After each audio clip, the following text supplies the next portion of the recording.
This will be a short video about how I prep my truck camper, and a few other things I'm taking to South Dakota for a 2-week trip. Going to be doing some off-roading down there and some hiking, some relaxing, and I'm traveling from Saskatchewan, Canada. So if you've seen my other video, you know that this is a 2022 Arctic Fox 1150 sitting on a newer F450 Super Duty. And I've just finished most of the prep for the truck and camper. And one of the first things I do before I leave on a big trip is I usually wash my stuff because I like it clean. But this new camper, I washed it clean, and then I apply a marine wash and wax to it, which I used to use on my larger boats. And I've had good luck with that. And it really seems to keep the bugs off the front of it. In particular, I use this stuff here. It's just called Natural Marine Wash and Wax. And you put it on wet, and of course you rinse it off. You don't want to let it dry on your vehicle or on your truck camper because it spots and leaves gummy residue. But once it's on there, and it's really easy to apply, and you've rinsed it, then the front of this thing doesn't have as many bugs stick to it. And if you've ever washed one of these larger campers, you'll know what a pain it is to get all the bugs off the front. The truck I treat with something else, but it is a real pain to get all the bugs off that high thing. And the marine wax seems to do a really good job of making those bugs fall off easy, and that really lessens the cleanup. Because cleaning this thing up after a big trip is pretty tough too. Tire pressures. I check those religiously on this thing when I'm traveling. I'm pulling a trailer with another vehicle on it this time, so it's even more important. On this dually on the rears with 19.5s, I use these to inflate, just regular dual rear wheel fillers and gauges. And I run mine at about, this time I'm going to run them at 100 PSI in the back. And I'm going to run the steering tires up front and also at 100. And usually I run the fronts at 80 and I run the backs at 90. But because of the heat and because of the extra weight I'm pulling and the extra tongue weight, more pressure in the tire keeps it running a little bit cooler. And for safety reasons, I don't want to have a blowout. These things, you can max them out at 110 PSI, this particular tire, but I'm going to run them at 100. And that seems to be a good compromise. If it's a little stiff riding, then I'll just reduce the weight a bit. Won't be a big deal. Some of you have noticed by now that I'm not running an extension on this trailer. Is it a bit sketchy? A bit. It's a bit tight around corners. It doesn't hit anywhere. You just have to be careful. I have a bit of a breakover angle coming up my driveway here, and I had no problem. I have a lot of clearance under there to the hitch and to the coupler. I used this with my 990, didn't have any real trouble with it, so I don't think I'll have any trouble on this trip. I tow less than once a year with this setup, and maybe less than that, so I haven't been towed with this setup now for 3 years, so I'm going to try it with this 1150. It's 1.5 feet longer than the 990 was, so I guess it's an experiment in motion. The step, of course, is folded up when we're traveling down the highway. Trailer itself is a 20-foot flat deck. The vehicle that'll be sitting on the trailer is this 1976 Land Cruiser, which we'll be using to explore the Black Hills with a local club down there at a Land Cruiser event. It's a lot of fun, and I've done it for many years. Haven't done it in the last few due to COVID though. Before I leave, I also make sure the truck is reasonably centered with the camper. It's a little off to the left right now, not too bad. The wind can actually blow these things on the highway one side or another, a little bit here and there. Not enough to make a big difference. As long as the spaces inside stay the same, and some people put boards on the inside of the bed to even it out, but I find just by driving it back and forth, the wind and the shaking and vibration, it'll just go where it wants and never moves out of position too much. I check all my fast guns before I travel on longer trips to make sure they're equal tension, because they do change tensions depending if the camper shifts. This one hasn't done it yet. We've had it out once just a week ago or 2 weeks ago for a night or two, and nothing seems to have shifted. I make sure all the safety pins are in their positions in here that hold the these torque lift tie down, frame mounted tie downs. All 4 pins are currently there, and the fast guns are tight. These little rubber washers, if they're about an eighth of an inch, half of an inch from here, for me, that's where I've set them. I know that's how much tension that remains on them. So I don't have to check the tension of this. I can visually see it. If the O-ring disappears, I know there's less tension on this and I can tighten it up. And it's a breeze to tighten these up. I also use the locks to prevent these things from getting stolen. And you can see on the rear here, it's the same thing. This one's sitting a little farther, a little more tension, but within limits here. Everything's fine out back. All the pins again are in, everything's tight, all the bolts are in position and they're all tight. It's very important to check how your camper's tied down. I do not recommend turnbuckles that aren't spring-loaded. Turnbuckles that are spring-loaded are fine. Anything that's not spring-loaded is too rigid. And as you can see, the tie downs to the camper are bolted through. Now that's just wood and plywood through to the inside. And these things, I've seen them actually tear loose on some campers. Tear right out if you have too much tension, especially if you hit a big bump. And that's why these things have big springs in them. You don't want these really tight. These things they don't position the camper in, they don't hold it in. The camper's held in position because of its weight. These just kind of hold it in place, and they do not need a whole pile of tension to hold them in. That's why some people get away with using tie-down straps and other kind of things, but I prefer these fast guns. They're expensive, but they are so easy to take off and on. And on this particular truck, you need to pop this one off to fuel. So it's nice, just pull the lock off and pop it off and fill the truck up. As far as the vehicle goes, hauling the truck camper is tough on a truck. These things are big, heavy, and they drag a lot of air. I've been a professional mechanic for since the dawn of time, it seems. Decades. So I'm not biased towards any particular vehicles. This is just the one I have now. So this is what I work with now. Before you start off on any big excursion like this, you need to have a look under the hood or pay someone to do it. Pay someone like me to do it. Pay a professional to do it if you don't do it yourself, because you don't want to be stuck on the side of the road on your trip with your giant camper. Make sure all your fluids are up to spec and up to capacity. Your air filter's clean, is safe, and fuel economy. This is a diesel. I don't worry about the filter that much. There's a little gauge on the side which I don't really trust. But I just gave the truck an oil change, so it's got fresh oil in it. And if you're changing your oil in your driveway, make absolutely certain that you got no oil leaks underneath when you put your new filter on. It's good doing it the day before. I don't like doing it the day of, but I have. And I have a quick look at all my linkages, my springs, everything underneath before I leave. I make sure that everything's tight and everything's greased. I grease the front end of this truck, even though it only has about 12,000 miles on it. I do that quite frequently to make sure everything's lubed up and up to spec. Then I take a quick scoot underneath with my creeper and I check the drive shafts too. These ones are sealed. You cannot lube these U-joints, but everything's nice and tight. This truck has low miles, so I'm not concerned about it. But with older trucks that I've had, I look over every single thing, and I'll check the pinion seals and the differential right here to make sure they're not leaking. And that there's just nothing big maintenance-wise that needs to happen, because you don't want to be doing that while you're traveling. And newer vehicles are more complex than the older ones. Some of the older trucks I had from the 80s were bone simple to work on. They didn't need a lot of maintenance. These newer ones, especially diesels, do. Change your fuel filters regular. Make sure your diesel exhaust fluid's up. No, I don't delete my diesels because it's against the law up here, and as a mechanic, I'm not gonna go buggering around if I still have tons of warranty left on a vehicle.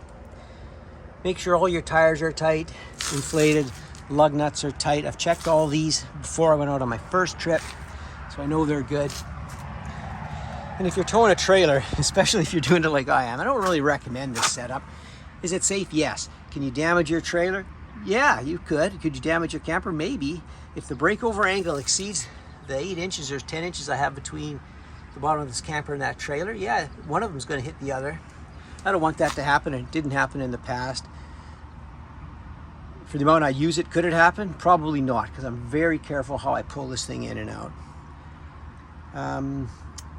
The torque lift does make or super trucks make hitch extensions. For this particular truck, the new hitch and extension is about $3,000, and it'll bring it back beyond. Probably a 48-inch extension would do it for this trailer, but this might be the last trip I tow with this thing. I'm not going to invest it in it, but so this is my setup for now.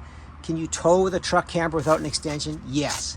Does it have to be a certain particular trailer? Yes. This trailer was ordered with an extra long tongue on the front, so it works for this car hauler.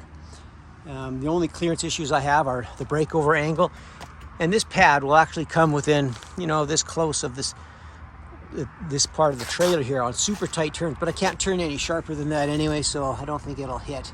I'm not really concerned about it. And as usual with your trailer, make sure it's all up to date. I've adjusted these tire pressures. If you're towing a trailer, make sure these are pretty much at maximum. I'm going to run these close to max pressure, make them run cooler. Trailer tires aren't usually balanced, so you want to make sure that they're up to pressure so they don't get all cupped. Make sure the linkage is inside. The suspension of the trailer is good. I went underneath and had a quick look. Trailers are often missing bolts here and there because they ride so rough. So have a good look at your trailer before you take it out so you don't have to deal with breakdowns on the road.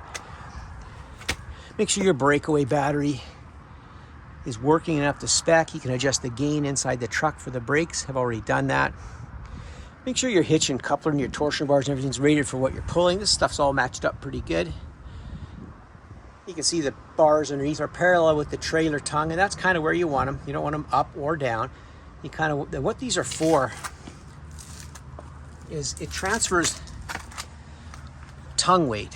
Without those bars, and I put the Land Cruiser on the trailer, I'm going to be putting about, if it's balanced right, about 1,000 pounds of tongue weight, maybe 800 pounds of tongue weight onto that hitch ball.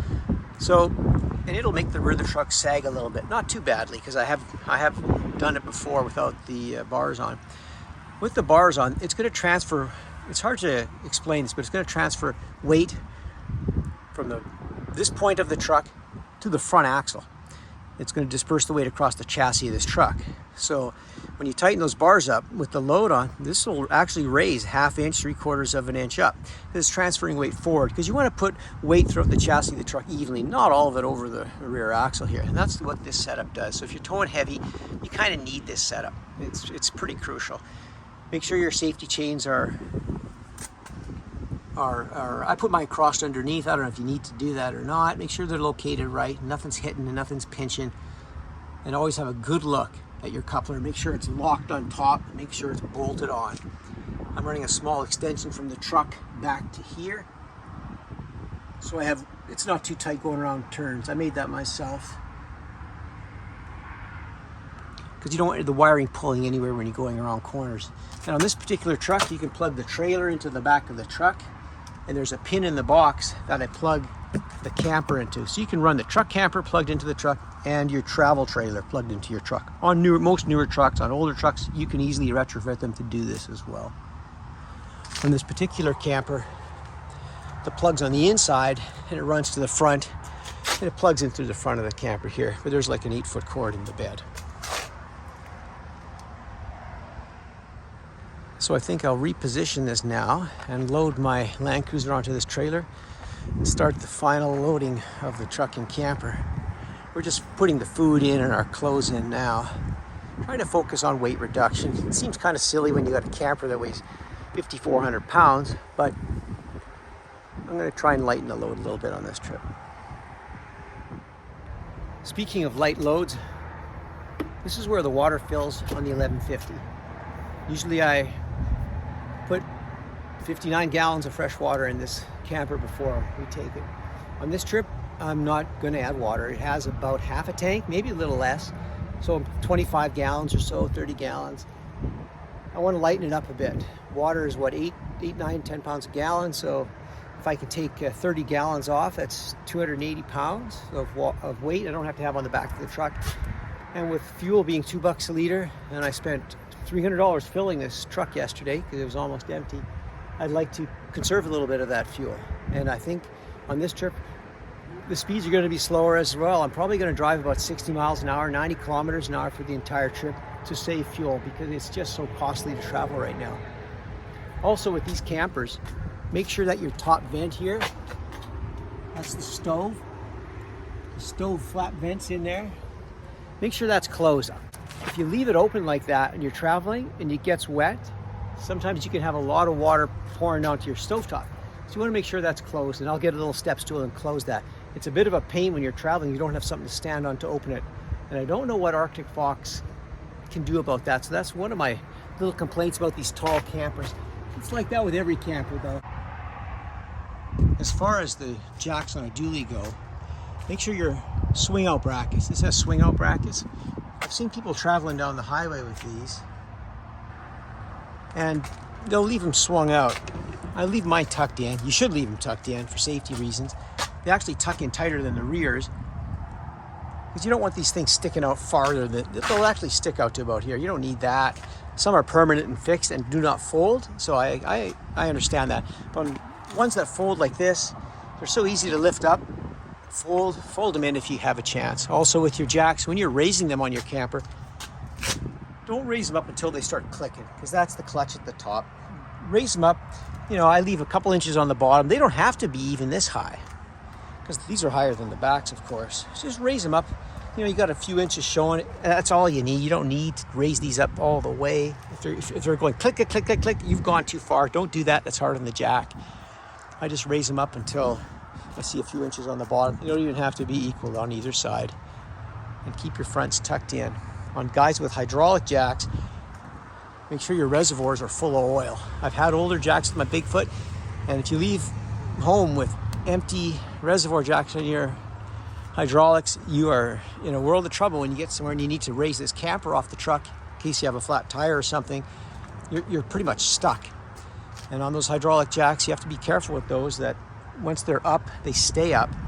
Some of those older jacks are finicky, because I've rebuilt a few of them now, and I'm not particularly fond of the design, but I understand I'm working with stuff that's decades and decades old. And also for you guys running hydraulic jacks, make sure that your levers on the bottom, or the safety catch, is secure in the bottom of the foot. I've seen, and I've actually had it happen to me in my driveway, the catch broke off under the weight of the jack, and the jack just slowly collapses to the ground. Imagine if you're driving on the highway and your hydraulic jack latch fails on the bottom of that foot. It will slowly work its way to the ground, and soon you'll have a shower of sparks behind you on the highway as it's grinding off your jack. And you do not want that. So make sure your jacks are absolutely secure and that they're working. Otherwise, wherever you go, you'll be stuck if you have a flat tire or have to remove this thing off the back of the truck for servicing to your vehicle.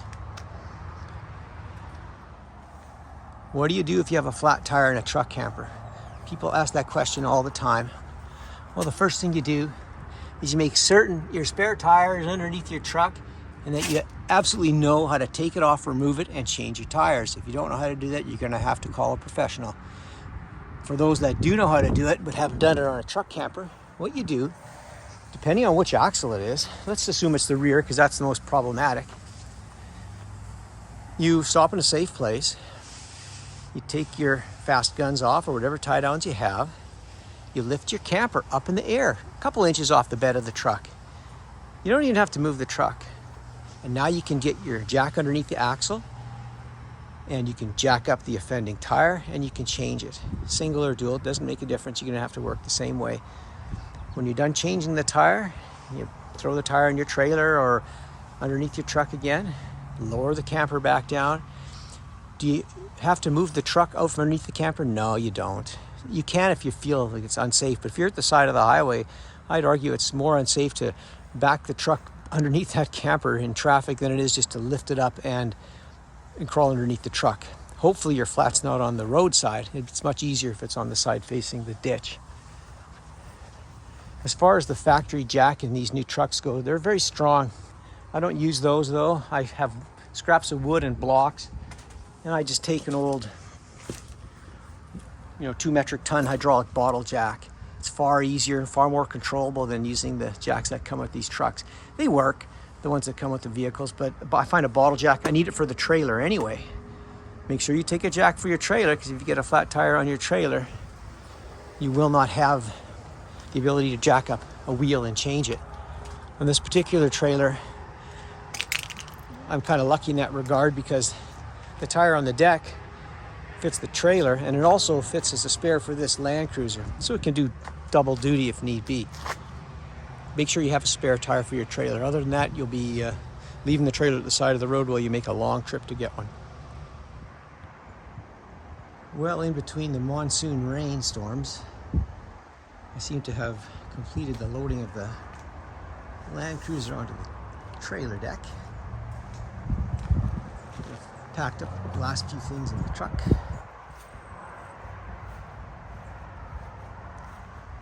Except for the water jug, everything's lashed down pretty good. Barbecue looks a little sketchy, but I'm sure it'll make the trip. We'll put another strap on that, I think.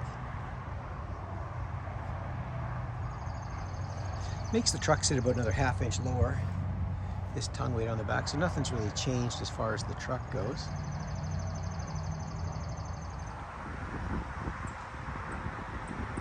Quite a large thing to be torn behind a truck camper, but I've done it once before and it seemed to work just fine. I won't go into how I lash my vehicles down because there are a million people doing it in a million different ways. I just do what I've been doing for decades and what feels safe to me. These windows are such a dark tint that I can't even see into the cab over from the ground level. They are so dark. You can kind of see through where the doorway is open, but other than that, it's a dark, dark tint. Gives you lots of privacy. I've double and triple checked the trailer and the truck and all the attachment points.